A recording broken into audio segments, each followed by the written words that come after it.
thinking. And now we moved on to the header tank. It's kind of a project that needs to be done to move the fuel lines through the firewall and the fuel pump and all that stuff. So first step was to make the brace. George is working on that, and we're gonna drill the mount panel, the tray, mounting tray, and get that all lined up. Here we go.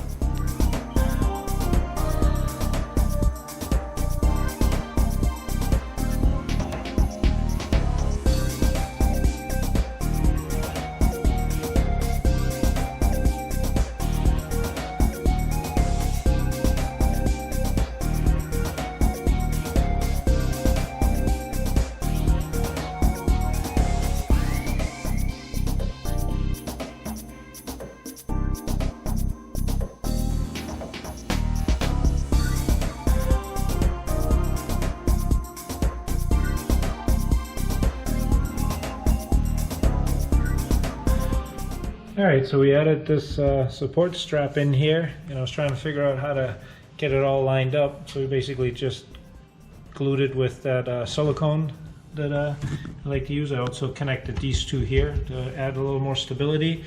And then we're just looking over the manual. It looks like we need the Dow 730 and it's $200 and something for a tiny little tube just to seal in the low fuel warning light.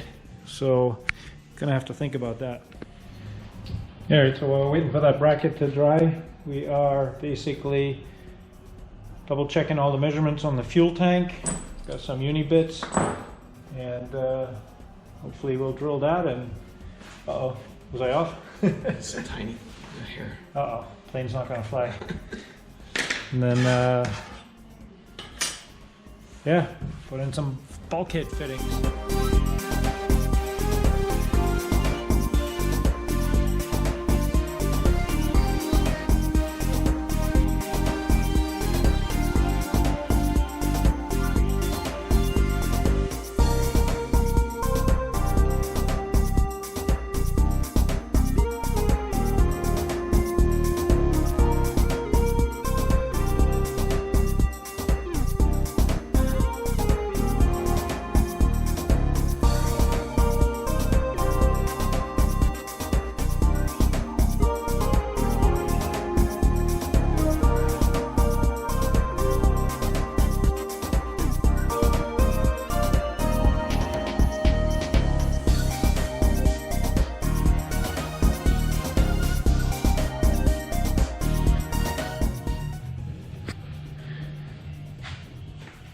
Okay, we got all the holes drilled, and got the fittings in. I don't have them tightened yet, but this one here is okay. So that's interesting. There's an up and a down, and I don't know if you can see inside, but yeah, it floats. Long story short, there's an angled side that goes down, and the round side goes up. In our case, the wires are on the top, and that will be normally open if the fuel tank's full, and then close the circuit if the fuel tank goes below this point, which will trigger a light. Now, the more disappointing part about this low fuel light sender is you need a Dow 730 sealant, and I did some brief research online, the forums, YouTube, and it looks like you cannot use the Loctite 567 because these are plastic threads. Now, the Dow 730 that you need is anywhere from $150 to $200 for 3 ounces, and yeah, that seems crazy just to put 1 drop on here. I don't know if I want to risk using something else, so we're gonna buy it. Other than that, I just kind of started marking the straps. They are supposed to be, according to the figures manual, 3.5 and 10 inches in. And then you notice that the mounting straps are 2 different sizes. One is 7/8 inch wide, this one here, the smaller one that goes aft, and then you have one that's 1 inch wide and that goes forward. So basically I did a little notch mark at 3.5 and 4.5 inches, and then 10 and 10 and 7/8. I kind of did that all the way around, or I was doing it, so I can kind of line up the straps when I'm putting it in. So 10 and 7/8. I do it on all the sides. So 3.5, 4.5, 10, and 10 and 7/8. The reason I'm actually doing it now is because you have to trim the corner out down here for the rudder cable, because it zooms past here.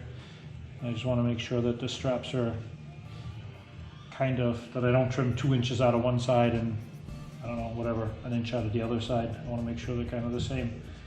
So 10 and 7/8. Alrighty. Alright, well, I got that in. I marked the edges of these two reference where the fuel tank is, and I also marked it center on here. You're going to see how close I can get to aiming through the floorboard to get the sump drain in there. While I was there, I set up my cable just in position where it should be for the rudder pedals, and I just made a mark on there. So I'll probably take out maybe 3/4 of an inch more on that end. What I'm talking about is cutting the notch out of there.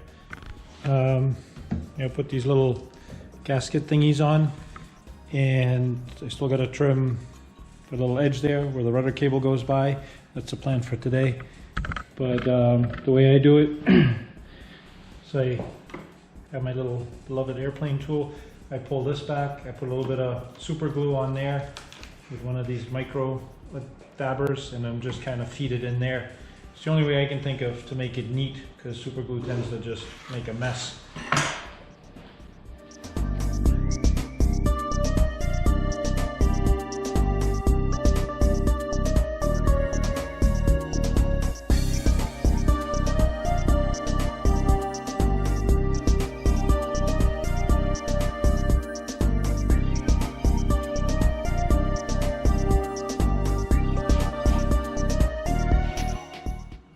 Measure 6 times. I think that's gonna be my target. Let's see how good I am.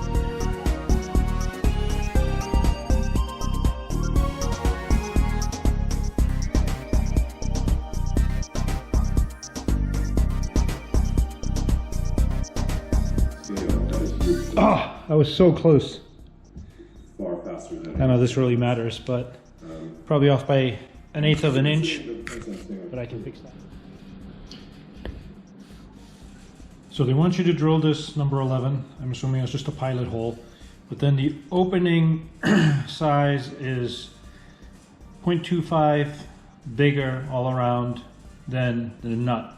So the nut is 1 1/4, add 1/4 inch on either side, is 1 3/4. Now I do have a 1 3/4 hole saw, but I don't know if I like the idea of this ginormous hole in the bottom of the plane. And I don't I kind of looked at some of the people that have done it, but they didn't show it. So basically I put the tank back in, and I have this little piece of aluminum that I just slid under there. You can see it, but you could argue that that's about the distance that the tank sits up. The tank bottom sits up from the inside of the skin. So we'll use this one here, maybe you can see this one better, as a reference. So my point is that you can still get at the nut to tighten it. So that 1/4 inch I think is unnecessary. It's not like you got to fit a socket to service it, or I don't know if you would even do that. Long story short, I think I'm going to drill a hole that's a 1 1/4 inches you know, to look a lot neater underneath the plane. Got a big old hole in the plane now. And if you're wondering why I have this little piece of wood in here, well, a couple of things actually. This is the exact spacing that I needed for the tank tray to line up with that, so it just makes it easier to line it up every time. And also on this guy, which I haven't riveted yet because it seems like it was kind of hard to put in, I put a little bit of that same glue that I used in here, just held it on, and it was sitting overnight, so this makes it really easy to assemble. And one thing I got to remember is to put the straps in before this gets riveted down.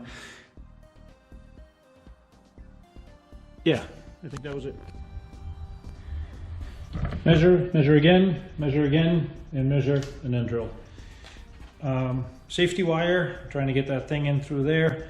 I already did the other ones, I don't think I showed it, but there's a little gasket that sits in this little nice machined groove in there. So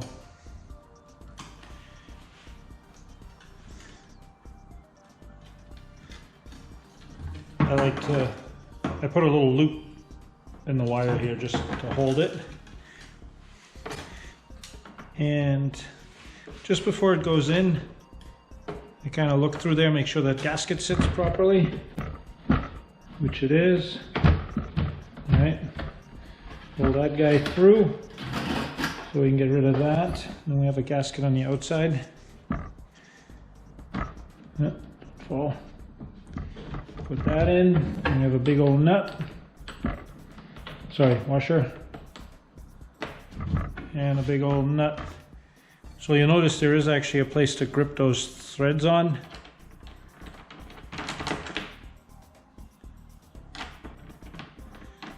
To tighten it. Not sure how tight, but yeah, right hand thread. So you gotta go that way to tighten it. And my guess is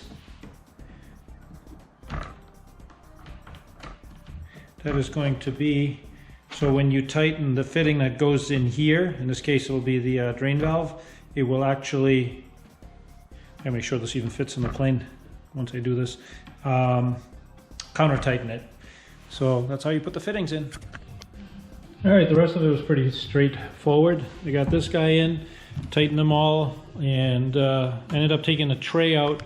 I kind of marked where they should be, and I put the straps on for now. I'm gonna cut them here. I labeled them aft and forward because the tank is tapered, so this one's actually smaller than this one. And I did kind of, you can see, mark them, and then just pre-bent them over the edge of that 2x4 so they kind of sit in place.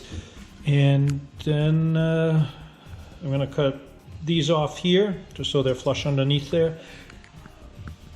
And I think we'll be ready to put it in.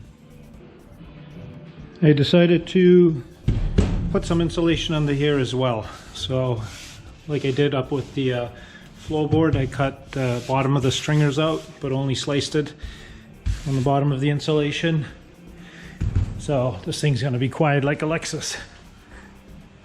The insulation, for those who are wondering, just calculate a little bit there, are wondering, the 1/2-inch stuff for an entire sheet, which is more than 48, like 56 times 32, I think, weighs 2 pounds. And I know I'm about weight a lot, but we're also doing the EarthX battery rather than the Odyssey battery, and I think that's 12 or 15 pounds versus a fraction of that. So trying to get some weight back into the back, and therefore the insulation. Well, that's kind of a joke, but part of my rationing. All right, time to put it in. Sometimes you have to get a little creative. Got some safety wire up here holding these things in place. I got that back bolt in, so this is kind of like a hinge. My plan is just to put a little bit of that adhesive glue right here, put it down, rivet it, and strap it, and call it done.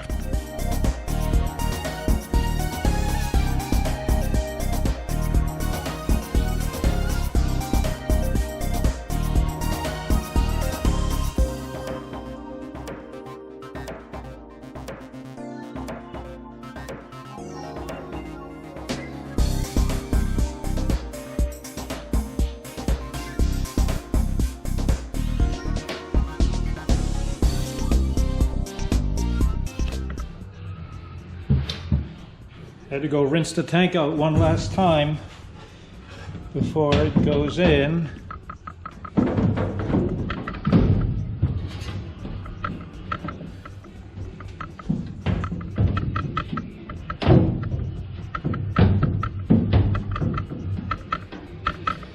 Oh, it's a beautiful thing.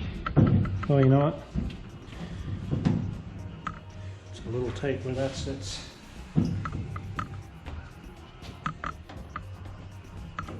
We'll need to trim that out and take a look at it.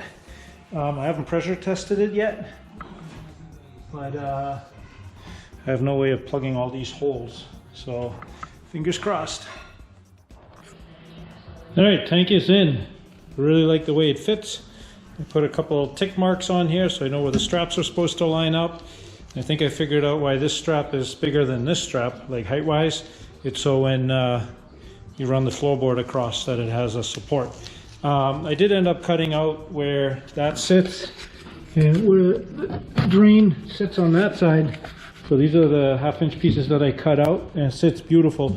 But I did think it was a good idea to have a little gasket seal on there. So I had some 1/4 inch stuff and I made a little filler piece that's a 1/4 inch. So now if you look underneath, that's where it comes through, and it's got a little 1/4 inch gasket around it. So it should be nice and tight. Somebody once said a warm plane and a quiet plane is a sealed plane. So hopefully that'll help. All right, so I think that's going to conclude. I'll make a video out of this. I don't know how long it is. For the header tank install, I'm kind of toggling between that, and I was doing the brakes and the brake bracket. Next up will be the fuel pump. And I realized that a couple of things. So the fuel pump goes here, then there is a rubber line that goes from the header tank to the fuel pump, then the fuel filter to fuel pump, and then from the fuel pump to the shutoff valve, and from the shutoff valve to the firewall. Well, all those are rubber. I was talking to Steve at Aircraft Specialties, who makes a lot of these fuel lines. And RANS now sells the stainless fuel lines. Anyway, long story short, it's part number Kilo Sierra Papa Whiskey 0143, 0144, and 0145, and they are $274. So I just ordered those because I would like these to be stainless steel. Steve at Automotive Specialties also offers the stainless steel line that goes from the wing to the header tank on both sides, and they even offer it with shutoff valves. At first I was all into the idea for the shutoff valves, but on second thought, and I haven't ordered them yet, I don't know if there's really a need for a shutoff valve here. You know, for service you'll have to drain the tanks, or I'm trying to picture a scenario where that would be really useful. It's not an emergency shutoff because it's buried underneath the floor. It's wire tied, safety wired open, and all that stuff. So I'm skipping that, plus it's $200 extra, so, or something like that, maybe $100 extra. But I'm gonna order those, and I did order these today from Janelle and Jamie at RANS. And that's it. Thank you for watching. I hope the videos are helpful. I like the comments, and I'm really pumped. This is coming out great. Oh, and George is working on the avionics.